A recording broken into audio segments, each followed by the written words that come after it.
भाई वो फीलिंग जानना चाहूंगा मैं। आपको डर लग रहा था? कभी डर लगा आपको पहाड़ चढ़ते हुए किसी की, भाई आज मेरा आखिरी दिन है?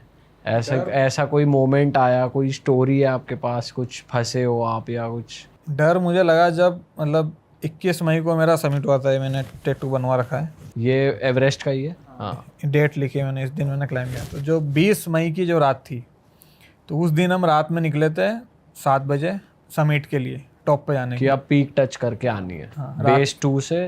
बेस नहीं, समिट कैंप 8,300 मीटर से जो लास्ट कैंप है ना। पहले पहले बेस कैंप होता है, फिर कैंप 1 होता है, फिर कैंप 2 कैंप होता 2 है, होता है, फिर फिर कैंप 3। कितने कैंप होते हैं? सब अलग अलग, ऐसे इस तरफ 3 है, इस तरफ। आपकी एवरेस्ट की जर्नी में कितने कैंप्स थे? हमारा पहले बेस कैंप था, फिर एडवांस बेस कैंप था, फिर कैंप 1 था, फिर कैंप 2 था, फिर कैंप 3 था। कैंप 3 और समिट कैंप मतलब 5 है ये। हाँ। फिर वहाँ से हम जाते थे टॉप पे और फिर आते थे नीचे। अच्छा। तो जो 20 तारीख को हम निकले 7 बजे, तो मतलब सब अच्छी टीम थी। मैं था, हमारे मेरे टीममेट थे। तो एक ऑस्ट्रेलिया से था, मतलब उनकी एज अराउंड 52 थी, फ्रैंक नाम था उनका, काफ़ी अच्छे इंसान थे। तो हम सब निकले तो सही, जूते के नीचे क्रैम्पॉन लगा था ना, जो कांटे होते हैं हाँ हाँ जिससे हाँ। बर्फ ग्रिप बनती है। तो मेरा एक क्रैम्पॉन मैंने पहन लिया और दूसरा मैं पहन नहीं पा रहा हूँ।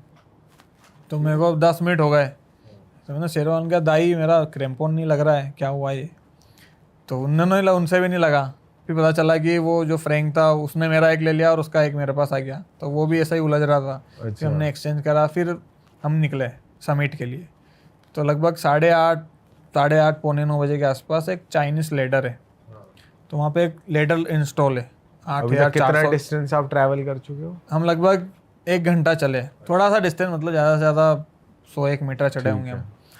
तो वो लेडर पे वो फ्रैंक ऊपर गया, वो वहाँ से वो गिरा। और उसके नीचे मैं था, और वो जैसे ही गिरा उसको देखा मैंने, बोला वो गिरा। और इतने में तो मतलब वहाँ पे ऐसा, मतलब इतनी हाइट पे कुछ भी हो तो वहाँ मौत ही हो जाती है, मतलब और कुछ होता नहीं है। और मैं उस समय इतना छोटा, मतलब उसमें इतने डिसीजन लेने की मेरे में क्षमता नहीं थी उस समय। तो उसके शेरपा वेरपा सब आए, उसको रखा, CPR वीपीआर सब दिया, और वो वहीं मतलब मर गया। अच्छा, मतलब सबको मेरी आँख के सामने ही सब कुछ हुआ वो। मतलब एक तरीके से स्टार्टिंग में ही कुछ हाँ ट्रैजिक मतलब, हो गया आप हाँ लोगों के साथ। मतलब आप निकले हो और 1 घंटे में ऐसा हो गया समिट पे जाने के लिए। और मैं तो मतलब भयंकर डरा हुआ कि भाई ये क्या हो गया। और वो तो मतलब हमको ऐसा लगता है कि सबसे स्ट्रॉन्ग ही हमारी टीम में वो था। क्या एज थी उनकी? 52, और उनका 5वां अटेम्प्ट था। तो और वो कम से कम 12-13 ऑक्सीजन सिलेंडर लेके आए थे। एक मैंने उनसे उधार भी लिया था, क्योंकि मेरा एक सिलेंडर लीकेज हो गया था, तो उसमें से ऑक्सीजन सारी निकल गई थी। तो मैंने एक उनसे उधार लिया था कि मैं, वो मेरे पास पैसे भी नहीं थे। मैंने बोला कि मैं नेपाल काठमांडू जाके दूंगा जैसे ही आएंगे। तो मैं देखा तो उसके जो शेरपा थे उन्होंने बोला कि इज़ डेड नाउ। तो मतलब कुछ समझ में नहीं आया क्या करूं। तो मेरा शेरपा बोलता, बोले मोकली तू टेंशन मत ले, अब आँख के सामने जो हुआ, अब जिसके साथ आप 2 महीने साथ में रह रहे हो और वो आपके आँख के सामने मर जाए और आप खुद एवरेस्ट क्लाइम करने जा रहे हो, तो वो दिमाग में वही वो घूम रहा है। तो मैं वॉकमैन लगा के क्लाइम करता हूँ, मेरी गाने गज़लें सुनने की आदत है। तो मैंने उसको आवाज़ बढ़ाई, जगजीत सिंह जी की गज़ल चल रही थी, दौलत भी ले लो शोहरत भी ले लो, भले छीन लो मुझसे मेरी जवानी। तो मैंने तो फुल वॉल्यूम करी और मैंने मेरे शेरपा को बोला, दाई मैं जा रहा हूँ, आप आना, मैं तो अब जा रहा हूँ। और मेरे साथ था एक पोलिश क्लाइंबर यानुस। अब उसकी भी अच्छी कहानी है, वो मतलब वो भी अच्छा हट्टा कट्टा 7 फीट का आदमी। तो उसने बोला मोगली कम विथ मी। तो हम गए धीरे धीरे। अब ये लोग वहीं मतलब उसका कर रहे, उसको साथ मतलब साइड में रखा, उसका शेरपा भी रो रहा था।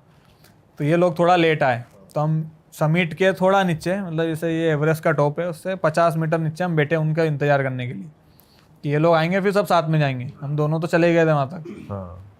फिर ये लोग आए, ऊपर गए, तो जो यानुस था वो गायब हो गया।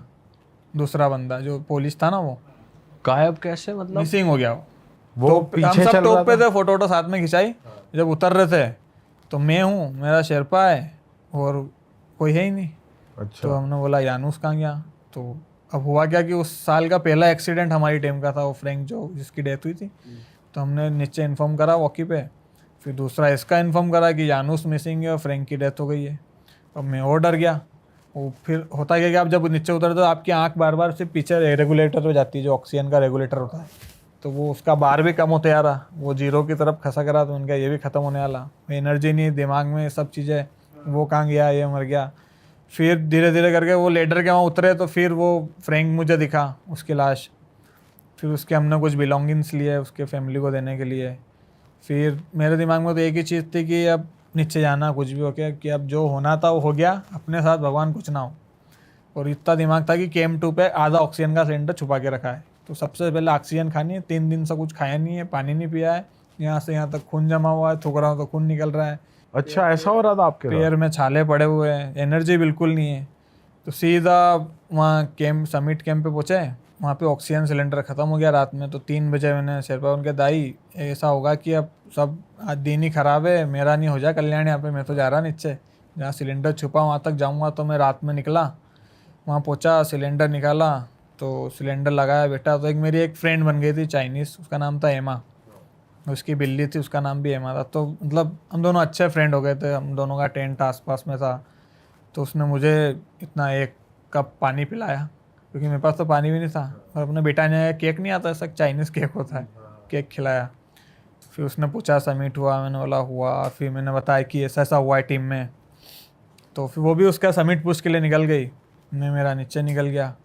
फिर मैंने नीचे मैसेज करा कि मैं अकेले आ रहा हूँ, दाई ऊपर है और ऐसा ऐसा हुआ है, जानूस मिसिंग है, फ्रैंक मर गया है। फिर मैंने कहा कुछ भेजो मेरे लिए, खाने का भी कुछ नहीं, पीने का भी कुछ नहीं है, एनर्जी नहीं है।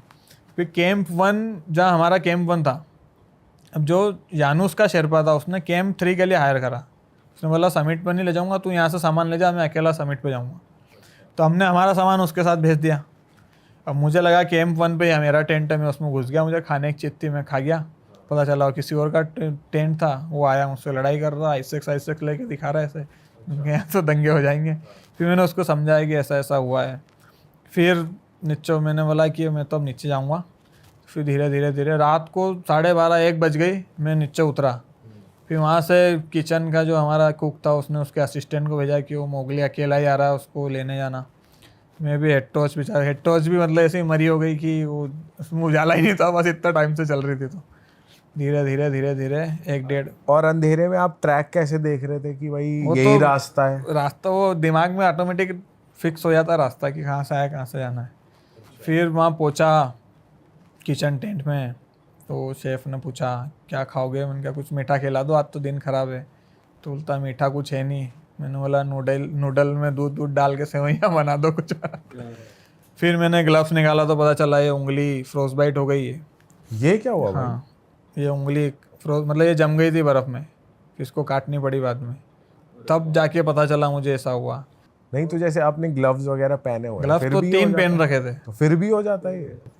होता क्या, ब्लड सर्कुलेशन रहता है, ब्लड सर्कुलेशन कम हुआ तो ब्लड फ्लो कम हो जाता है, तो फिर वो धीरे धीरे ब्लड गाढ़ा होता है, फिर जम जाता है, धीरे धीरे वैसा होता है। भाई फिर वो आपके जो फ्रेंड थे वो मिसिंग रहे, वो पता वो चला उनके उसकी बारे में? कहानी ये थी कि वो मिसिंग, उसकी मतलब उसने किसी को बताया नहीं था, तो वो चाइना से चढ़ा और नेपाल की साइड से उतर गया, तो उसको सीधा जेल में लगे थे। अच्छा।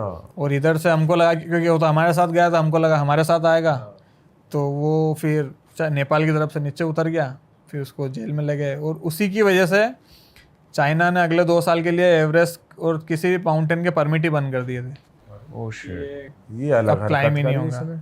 तो वो मतलब वही बोल रहा ना कि हमको तो लगा कि मिसिंग है या तो गया क्या होगा, पर किसी ने सोचा नहीं था कि उस तरफ भी उतर सकता है। और वो फर्स्ट पोलिश पर्सन है जिसने एवरेस्ट का ट्रेवर्स किया है। ओह, चाइना से उतरा और नेपाल, चाइना से चढ़ा उसे ये नेपाल। रिकॉर्ड बनाना होगा, जैसे आप भी एक रिकॉर्ड वो तो बनाने खैर के काफी चक्कर अमीर में- था, उसने पैसे ऐसे देके छुट गया वो।